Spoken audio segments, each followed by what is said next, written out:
में तेल की कमी नहीं तो पेट्रोल पंप पर नो डीजल का बोर्ड क्यों? क्या देश में इलीगल स्टॉकिंग शुरू हो गई है? पाठशाला में ग्राउंड रिपोर्ट। पीएम मोदी की 5 देशों की विदेश यात्रा जबरदस्त सफल रही। 100% स्ट्राइक रेट कहा जा रहा है और इसमें कोई गलत भी नहीं है, क्योंकि जितना उन्होंने कर दिया है 5 दिन में, 5 देशों के साथ 6 दिन में, उसमें कोई आप अगर पूछ लें कि कितना काम हो सकता था तो आप समझ जाएंगे कि भाई ये 100% है कि 1000%। आप देखिए कि मोदी जिस देश में गए वहां 1-2 नहीं 10-10 डील उन्होंने कर डाली। कुल 57 डील लेकर गए थे प्रधानमंत्री नरेंद्र मोदी, लेकिन इंडी गठबंधन को ना डील की फाइलें दिखाई दे रही है ना मोदी की मेहनत। जैसे राहुल गांधी को सिर्फ मेलोडी चॉकलेट दिखाई दे रही है, उसी तरह इंडी गठबंधन के बाकी नेताओं को पैसे की बर्बादी से दिखाई दे रही है और फालतू की विदेश यात्रा उन्हें लग रही है प्रधानमंत्री नरेंद्र मोदी की याद। लेकिन आज मैं आपको बताऊंगा कि जो दुनिया देख रही है वो देश में कुछ नेताओं को क्यों नहीं दिखाई दे रहा है। 6 दिन के रैपिड राउंड में पीएम मोदी ने 5 देशों के साथ भारत की डील की। चैलेंजिंग टाइम में भारत को बाहर निकालने का रास्ता भी बना। 75 साल की उम्र में पीएम मोदी ने 5 दिनों के भीतर जो कर दिखाया वो सबके बस की बात नहीं। अब देखिए कि मोदी ने 30 से 35 हाई लेवल मीटिंग और प्रोग्राम अटेंड किए, 10 से 12 बायलैटरल मीटिंग अटेंड की, सीओ राउंड टेबल्स और नॉर्डिक समिट का भी हिस्सा बन गए। इतना सब कुछ कर लिया प्रधानमंत्री नरेंद्र मोदी ने। और विपक्ष के नेता राहुल गांधी समेत तमाम जो विपक्षी नेता वो कह रहे कि क्या करने गए थे, घूमने गए थे। आज भारत लौटते ही बिना ब्रेक लिए केंद्रीय मंत्रिपरिषद की मोदी ने बैठक भी बुला ली है और इस बैठक में डिपार्टमेंट वाइज रिपोर्ट कार्ड पर चर्चा हुई। अब सोचिए कि आप कहीं किसी शहर जाते हैं, लौटकर आते हैं तो आप कितने हैरान परेशान रहते हैं कि भाई थोड़ा सा बिस्तर मिल जाए। इधर मोदी जी को देख लीजिए। राहुल गांधी पर बीजेपी कार्यकर्ता ऐसे भड़के हुए हैं कि आज जयपुर में सड़क पर बीजेपी कार्यकर्ताओं का वो गुस्सा भी दिखाई दिया। लखनऊ में राहुल के खिलाफ कंप्लेन हो गई। क्या राहुल गांधी पर एक और एफआईआर होने वाली है? आगे आपको बताने वाला। इधर सरकार कह रही है कि देश में तेल की कोई कमी नहीं है, पेट्रोल पंप पर भर भर के तेल है। तो फिर देश के कई राज्यों में पेट्रोल पंप पर नो डीजल पेट्रोल का बोर्ड क्यों लगा दिया गया? कई पेट्रोल पंपों के मालिक तेल सप्लाई ना करने का रोना क्यों रो रहे हैं? आज पाठशाला में आपको ग्राउंड रिपोर्ट दिखाने वाला। लेकिन सबसे पहले एक फिल्म।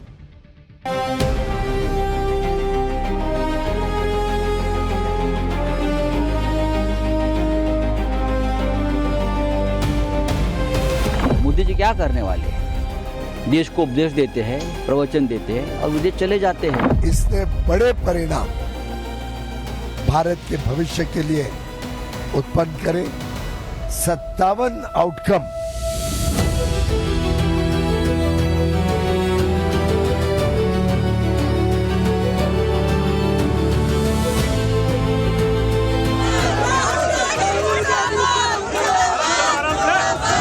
गांधी जी ने इस बार गद्दार कहा है ऐसे महानुभाव को, तो गद्दार शब्द को अब वो साबित करें और बताएं कि ये लोग गद्दार कैसे हैं। इस पंप पर साफ तौर पर रस्सी खींची हुई है, क्योंकि पेट्रोल पंप इनके पास उपलब्ध नहीं है, इसलिए रस्सी इन्होंने साफ तौर पर लगाई हुई है।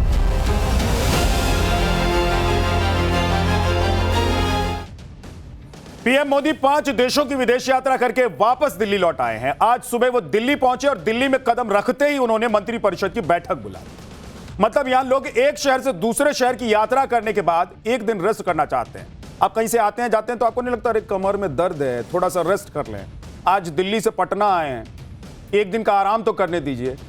कहते हैं भाई लोग, हमारे आपके जैसे लोग कहते हैं, करते हैं क्योंकि थक जाते हैं। लेकिन देखिए 75 साल की उम्र में प्रधानमंत्री नरेंद्र मोदी 5 देशों की यात्रा करने के बाद फिर आए दिल्ली तो एकदम बोले कि नहीं, सारे मंत्रियों को बुलाइए, चर्चा करेंगे कि किसके पास क्या काम है और क्या काम किया है। रिपोर्ट कार्ड मंगवा ली, सब पर चर्चा कर रहे हैं। लेकिन पीएम मोदी को देखिए कि 75 साल की उम्र है उनकी, जो मैं बता रहा हूं आपको, और कितने एक्टिव हैं भाई। 6 दिनों तक विदेश में रहे, 5 देशों की यात्रा कर ली, मीटिंग पर मीटिंग करने के बाद वो थक नहीं रहे। इसलिए लोग कह रहे हैं ना कि मोदी जी इतने एक्टिव रहते कैसे हैं आप?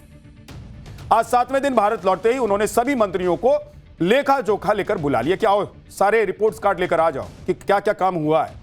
इस मीटिंग में क्या कुछ फैसले लिए गए ये भी आपको बताने वाला हूं। लेकिन पहले अभी देखिए कि पीएम मोदी 6 दिनों में 5 देशों की विदेश यात्रा से क्या क्या करके लौटे। पीएम मोदी ने 5 देशों के साथ 57 ऐतिहासिक समझौते किए हैं, जिसमें से पीएम मोदी ने 17 बड़ी डील साइन की है। 3 देशों और संगठन के साथ स्ट्रेटेजिक पार्टनरशिप की है। 105 अरब डॉलर का भारी भरकम इन्वेस्टमेंट लेकर आए हैं। कह रहे थे ना ये विपक्षी पार्टी के नेता कि क्या करने गए हैं, क्या लेकर आएंगे। बताइए भाई उनको कि पढ़ लिख लिया करो थोड़ा सा। 105 अरब डॉलर का भारी भरकम का इन्वेस्टमेंट आया है। डेनमार्क जैसे देश ने भारत को one of the biggest power कह दिया है। भारत वैश्विक मंच पर एक भरोसेमंद साझेदार बनकर उभर रहा है। भारत को ग्लोबल डेवलपमेंट का नया ग्रोथ इंजन माना जा रहा है। इसलिए हर देश भारत के साथ जुड़ना चाहता है। हर देश चाहता है कि भारत के साथ काम करे। इसके अलावा पीएम मोदी इस विदेश यात्रा से 3 अंतर्राष्ट्रीय अवार्ड भी लेकर लौटे हैं, जिससे पूरी दुनिया में 140 करोड़ भारतीयों का मान सम्मान बढ़ गया है। गर्व से सीना चौड़ा हो गया है। लेकिन राहुल गांधी सहित इंडी गठबंधन के जो नेता हैं, उन्हें कुछ दिखाई नहीं दे रहा है। उनको ये सब उपलब्धियां लगती ही नहीं है। उनको लग रहा है कि अरे गए थे 4000 के प्लेन में घूमने के लिए गए थे। संजय राउत कह रहे हैं कि मोदी इटली से कोई मंत्र लेकर आए होंगे जिसे पढ़कर वो भारत की आर्थिक हालत को सुधार देंगे। जबकि केंद्रीय मंत्री पीयूष गोयल ने पीएम की यात्रा की उपलब्धियां गिनवाई। दोनों नेताओं को एक बार सुन लीजिए कि कौन क्या कह रहा है, उसके बाद आगे बढ़े। अब मोदी जी इटली में जाकर आए हैं तो लगता है भारत की स्थिति सुधर जाएगी। कुछ वहां से कोई मंत्र लाया होगा। भारत की हालत तो बहुत खराब है, आर्थिक हालत बहुत खराब है, बेरोजगारी बढ़ रही है, लोग कतार में है, डीजल, पेट्रोल, रॉकेल। हाँ, तो क्या कर सकते हैं? मोदी जी क्या करने वाले हैं? देश को उपदेश देते हैं, प्रवचन देते हैं और विदेश चले जाते हैं। ये सिर्फ एक अंतर्राष्ट्रीय यात्रा डिप्लोमेटिक पॉलिटिकल स्टेज पर नहीं थी। इसने बड़े परिणाम भारत के भविष्य के लिए उत्पन्न करे। 57 आउटकम एक प्रकार से भारत की आगे की विकास की रणनीति हो, भारत के आर्थिक यात्रा हो, भारत के आगे आने वाले दिनों में क्षमताएं बढ़ाने की बात हो, आत्मनिर्भरता मजबूत करना हो, जनजीवन में लोगों को सुविधाजनक वस्तुएं उपलब्ध हो, हर प्रकार से इस यात्रा में कुछ न कुछ लाभ भारत के हर वर्ग के लिए लेकर माननीय प्रधानमंत्री जी आए हैं। अब एक बार देखिए टाइमलाइन, मिनट टू मिनट प्रधानमंत्री नरेंद्र मोदी कितना काम करते हैं। 24 घंटे में आप सोच नहीं सकते कि इतना काम आप इतने घंटे कर सकते हैं। पीएम मोदी आज सुबह 9:44 पर दिल्ली लैंड होते हैं और शाम को 4 बजे केंद्रीय कैबिनेट की बैठक उन्होंने बुला ली। यानी कि मोदी 6 दिन बाद देश वापस लौटे और पीएम मोदी ने सिर्फ 6 घंटे का ब्रेक लिया और फिर काम पर लग गए। लोग हैरान होते हैं कि 75 साल के पीएम मोदी को इतनी एनर्जी मिलती कहां से, वो थकते क्यों नहीं। यहां कोई एक दिन का सफर करके आराम करना चाहता है और यहां मोदी है कि अपना एक एक पल देश सेवा में खपा देना चाहते हैं। इसलिए सिर्फ भारत ही नहीं, पूरी दुनिया के लोग प्रधानमंत्री नरेंद्र मोदी को वो सम्मान देते हैं जो दुनिया के किसी दूसरे नेता को हासिल नहीं है। पीएम मोदी को मिले 33वें अंतर्राष्ट्रीय सम्मान के बारे में आगे आपको बताऊंगा, लेकिन पहले देखिए कि पीएम मोदी सेवा तीर्थ में केंद्रीय मंत्रिपरिषद की बैठक उन्होंने क्यों बुलाई है। केंद्रीय मंत्रिपरिषद की बैठक बुलाने की जो सबसे बड़ी वजह बताई जा रही है वो है मोदी 3.0 सरकार के 2 साल पूरा होने का मौका। बतौर प्रधानमंत्री नरेंद्र मोदी को 12 साल पूरे हो गए हैं। इसलिए पीएम मोदी अपने मंत्रिमंडल से शायद यह जानना समझना चाहते हैं कि इन 12 सालों में देश में कितना रिफॉर्म, परफॉर्म और ट्रांसफॉर्म हुआ है। माना जा रहा है कि यह बैठक करीब 4 से 5 घंटे तक चल सकती है और इसमें करीब 12 मंत्रालयों का प्रेजेंटेशन होने वाला है। इस बैठक में अमित शाह, राजनाथ सिंह, नड्डा समेत तमाम केंद्रीय मंत्री शामिल होंगे। मतलब बैठक से पहले ही सभी मंत्रियों को कह दिया गया था कि वो दिल्ली में ही मौजूद रहें। इधर पीएम मोदी अपने केंद्रीय मंत्रिपरिषद के साथ मीटिंग कर रहे हैं तो उधर पीएम मोदी के विदेश दौरे की चर्चा पूरी दुनिया में हो रही है। इस दौरे से पीएम मोदी ने भारत के लिए जो हासिल किया है वो बेमिसाल है, लेकिन इसके साथ साथ पीएम मोदी इंटरनेशनल अवार्ड का जो रिकॉर्ड बनाते जा रहे हैं वो भी चर्चा का बड़ा विषय बना हुआ है। लोग समझ नहीं पा रहे हैं कि मोदी जहां जाते हैं वहां के सर्वोच्च सम्मान से उन्हें क्यों सम्मानित कर दिया जाता है। आप देखिए कि इस बार 5 देशों की यात्रा में 3 देशों ने उन्हें सर्वोच्च सम्मान से सम्मानित किया है। यानी कि पीएम मोदी ने 3 दिन के भीतर 3 देशों में लगातार 3 अवार्ड हासिल कर लिए। स्वीडन और नॉर्वे ने अपना सर्वोच्च सम्मान दिया तो इटली में पीएम मोदी को यूएन ने वो सम्मान दे दिया जिसे देखकर मोदी विरोधी गैंग को अलग ही आग लगी हुई। इसके बारे में आगे आपको बताऊंगा, लेकिन पहले देखिए कि मोदी को अब तक कुल 33 अवार्ड मिल चुके हैं। कल इटली के रोम में पीएम मोदी को जो अंतर्राष्ट्रीय सम्मान मिला है उसके बारे में आपको बताता हूं। कल इटली में पीएम मोदी को FAO एग्रीकोला मेडल से सम्मानित किया गया। एग्रीकोला मेडल संयुक्त राष्ट्र के FAO यानी कि फूड एंड एग्रीकल्चर ऑर्गेनाइजेशन का सर्वोच्च पुरस्कार है। इसकी शुरुआत 1977 से की गई थी। एग्रीकोला रोमन काल के एक प्रसिद्ध कृषि वैज्ञानिक थे। यह पुरस्कार FAO के डायरेक्टर जनरल देते हैं और इसे FAO का सबसे प्रतिष्ठित सम्मान माना जाता है। यह पुरस्कार उन हेड्स ऑफ गवर्नमेंट को दिया जाता है जिन्होंने अपने कार्यकाल में असाधारण योगदान दिए। पीएम मोदी को यह अवार्ड ग्लोबल फूड सिक्योरिटी बढ़ाने, भूख और गरीबी उन्मूलन, पोषण सुधार और स्थायी कृषि विकास के साथ साथ ग्रामीण विकास और किसान कल्याण के लिए दिया गया है। पीएम मोदी FAO का एग्रीकोला मेडल पाने वाले भारत के दूसरे प्रधानमंत्री हैं। इससे पहले 2008 में तत्कालीन प्रधानमंत्री मनमोहन सिंह को कृषि विकास, भूख और गरीबी कम करने के असाधारण योगदान के लिए यह अवार्ड दिया गया था। सुनिए FAO का एग्रीकोला मेडल मिलने के बाद पीएम मोदी ने क्या कहा है। हमारे शानदार स्वागत और एग्रीकोला मेडल से सम्मानित करने के लिए मैं FAO के डायरेक्टर जनरल का हृदय से आभार व्यक्त करता हूं। केंद्रीय मंत्री पीयूष गोयल ने भी कहा है कि 32 देशों ने पीएम नरेंद्र मोदी की जो अपना सर्वोच्च सम्मान देकर विश्वास का एकमात्र प्रधानमंत्री बना दिया है, जिसे 32वां अंतर्राष्ट्रीय सम्मान मिला हो, वो सोचिए कि देश का कितना बड़ा नेता है। एक बार सुनिए। 32 देशों ने प्रधानमंत्री नरेंद्र मोदी जी को अपना उच्च स्तरीय सम्मान देकर विश्व का एकमात्र प्रधानमंत्री या विश्व नेता हो जिसको 32 देशों ने सम्मानित किया है। 3 अंतर्राष्ट्रीय स्तर के सम्मान भारत को मिले। माननीय प्रधानमंत्री जी को 2 देशों ने और फूड एंड एग्रीकल्चर ऑर्गेनाइजेशन ने, FAO ने सम्मानित किया।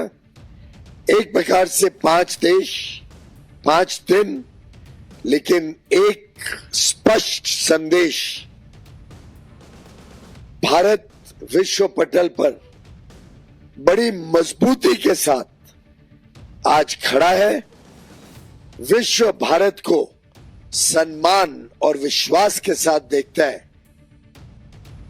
अब देखिए कि यह तस्वीर देखकर किस भारतीय का सीना चौड़ा नहीं होगा? आपका नहीं होगा क्या? मेरा नहीं होगा क्या? अरे जो देश के लिए सोच रहा है वो देश के प्रधानमंत्री का सम्मान देखकर तो सीना चौड़ा करेगा ही, सम्मानित महसूस करेगा भाई। क्योंकि ये अकेले पीएम मोदी का सम्मान थोड़े ना है, ये पूरे 140 करोड़ भारतीयों का सम्मान। इसलिए मुझे भी खुशी होती है जब कभी भी प्रधानमंत्री को सम्मान मिलता है विदेश में, और आपको भी होनी चाहिए और होती ही होगी। लेकिन देश में कुछ लोग हैं जिनको नहीं होती है, जिन्हें मोदी को अवार्ड मिलते देखकर बहुत दुख होता है, पीड़ा होता है भाई उनको। आप देखिए कि दुनिया के 32 देश और संगठनों ने भारत के जिस प्रधानमंत्री को अपना सबसे प्रतिष्ठित और सर्वोच्च पुरस्कार देकर सम्मानित किया हो, उस प्रधानमंत्री को उसके देश में ही अपमानित करने का कोई मौका कुछ लोग जाने नहीं देते। आलोचना से किसी को परहेज नहीं है, आलोचना लोकतंत्र में होना ही चाहिए, लेकिन अपमान, पर्सनल अटैक इससे बचना चाहिए। लेकिन आज नहीं बच रहे हैं लोग, जो मुंह में आ रहा है बोल देते हैं मोदी के लिए। और मोदी पर पर्सनल अटैक करने में नेता प्रतिपक्ष राहुल गांधी रेस में सबसे आगे होते हैं, नंबर 1 दिखाई दे। राहुल गांधी कभी प्रधानमंत्री नरेंद्र मोदी को चौकीदार चोर कहते हैं, तो कभी कॉम्प्रोमाइज्ड पीएम कह देते हैं, कभी वो पीएम के लिए तू तड़ाक वाली मर्यादित जो भाषा है, सड़क छाप भाषा जिसे आप कह सकते हैं, उसका इस्तेमाल करते हैं। तो कांग्रेस के मन से पीएम मोदी की मां को गाली तक दी जा चुकी है। कल राहुल गांधी ने पीएम को एक बार फिर से अपमानित किया, उनके लिए अपमानित शब्द का इस्तेमाल किया। उन्होंने पीएम को गद्दार कह दिया। रायबरेली की एक रैली में राहुल ने पीएम के साथ केंद्रीय गृह मंत्री अमित शाह और आरएसएस को भी गद्दार कहा। इसके बाद बीजेपी के नेताओं से लेकर कार्यकर्ताओं तक सबका खून खौल उठा। इसी गुस्से में आज राजस्थान में बीजेपी कार्यकर्ताओं ने राहुल के खिलाफ प्रदर्शन कर दिया। जयपुर में बीजेपी कार्यकर्ताओं ने राहुल गांधी के खिलाफ नारेबाजी की और उनका पुतला फूंक दिया। तो लखनऊ में हिंदू महासभा ने राहुल के खिलाफ थाने में तहरीर दे डाली। सुनिए कि हिंदू महासभा के नेता राहुल पर कैसे भड़के हुए थे। माफी वीर हैं, सदैव ये ऐसे बयान देते हैं, फिर माफी मांग लेते हैं और बच के ये चले जाते हैं। तो ये माफी वीर राहुल गांधी जी ने इस बार गद्दार कहा है ऐसे महानुभाव को। तो गद्दार शब्द को अब वो साबित करें और बताएं कि ये लोग गद्दार कैसे हैं। हॉर्मुज पर नाकेबंदी की वजह से ऊर्जा का संकट पूरी दुनिया में है, भारत में भी है, लेकिन ऐसा भी नहीं है कि पेट्रोल पंप बंद करने की नौबत आ जाए और पेट्रोल पंप पर जो डीजल पेट्रोल का बोर्ड लगा दिया जाए कि भाई अब पेट्रोल और डीजल नहीं है। ऐसी नौबत आ गई है क्या देश में? देश के कई शहरों में इस तरह की खबरें आ रही हैं कि अब सरकार कह रही है कि भाई देश में तेल की कमी नहीं है, लेकिन दूसरी तरफ तस्वीर कुछ आई जिसे देखकर ऐसा लगा कि भाई देश में तो तेल है ही नहीं। खाड़ी देशों से सप्लाई का थोड़ा इशू जरूर है, लेकिन सरकार कह रही है कि भाई घबराइए नहीं, परेशान मत होइए, 60 दिनों के लिए अभी खर्च के लिए तेल है, रिजर्व में है, इसलिए घबराने की कोई जरूरत नहीं है। पेट्रोलियम और प्राकृतिक गैस मंत्रालय में संयुक्त सचिव सुजाता शर्मा ने आज फिर कहा कि हमारे पास पर्याप्त मात्रा में पेट्रोल डीजल का स्टॉक मौजूद है, इसलिए पैनिक बाइंग ना करें।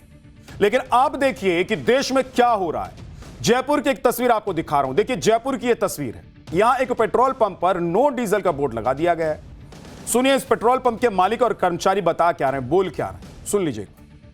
वैसे क्या समस्याएं आ रही हैं, क्या दिक्कतें हो रही हैं? 2 दिन से हमारी सप्लाई नहीं आई थी और सप्लाई आज हमको मिल गई है। 24,000 लीटर गाड़ी आ रही है, दूधू क्रॉस कर गई। अब हम पेट्रोल को चालू कर देंगे, कोई दिक्कत नहीं है। बस ये 2 दिन से लेकिन फ्यूल नहीं था? 2 दिन से हमारे पास फ्यूल उपलब्ध नहीं था। तो इसमें तो काफी दिक्कतें होंगी, लोग परेशान पेट्रोल तो होते ही हैं, परेशान तो होती है, परेशानियां सामने आती ही है। जब आपको पेट्रोल नहीं मिलेगा तो गाड़ी में कैसे चलेगी, सीधी सी बात है। अब आपको ये इस बात की आशा है कि गाड़ी आ रही है? बिल्कुल 100%। मेरे पास मैसेज वगैरह सब आ गए ना, गाड़ी आ रही है, सब चीजें हमने पंप भी चालू कर दिया है, टेस्टिंग वगैरह लेके, और अभी आते ही सिस्टम चालू कर देते हैं। 2 दिन से क्यों नहीं मिल पा रहा था फ्यूल आप लोगों को? क्या अक्सर एक तो गाड़ी थी जो हमारी 25,000 लीटर वाली, वो डीजल हमारा वहाँ गया तो एक ही सप्लाई दे पा रहे हो। 12 बजे वो वहाँ पे बंद कर देते हैं सिस्टम को, वहाँ पे जो फ्यूल देते हैं तो वो 12-1 बजे तक बंद कर देते हैं, उसके बाद वो भरते नहीं है गाड़ियाँ। इस पंप पर साफ तौर पर रस्सी खींची हुई है क्योंकि पेट्रोल पंप इनके पास उपलब्ध नहीं है, इसलिए रस्सी इन्होंने साफ तौर पर लगाई हुई है।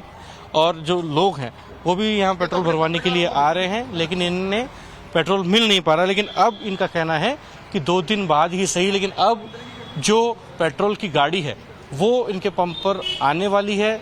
जयपुर ग्रामीण के क्षेत्र में वो पहुंच गई है, कुछ मिनटों में या कुछ घंटों में उम्मीद है इन्हें कि इनके पेट्रोल पंप पर फ्यूल की गाड़ी आ जाएगी, जिसके बाद आम लोगों को ये फ्यूल देने में सक्षम होंगे।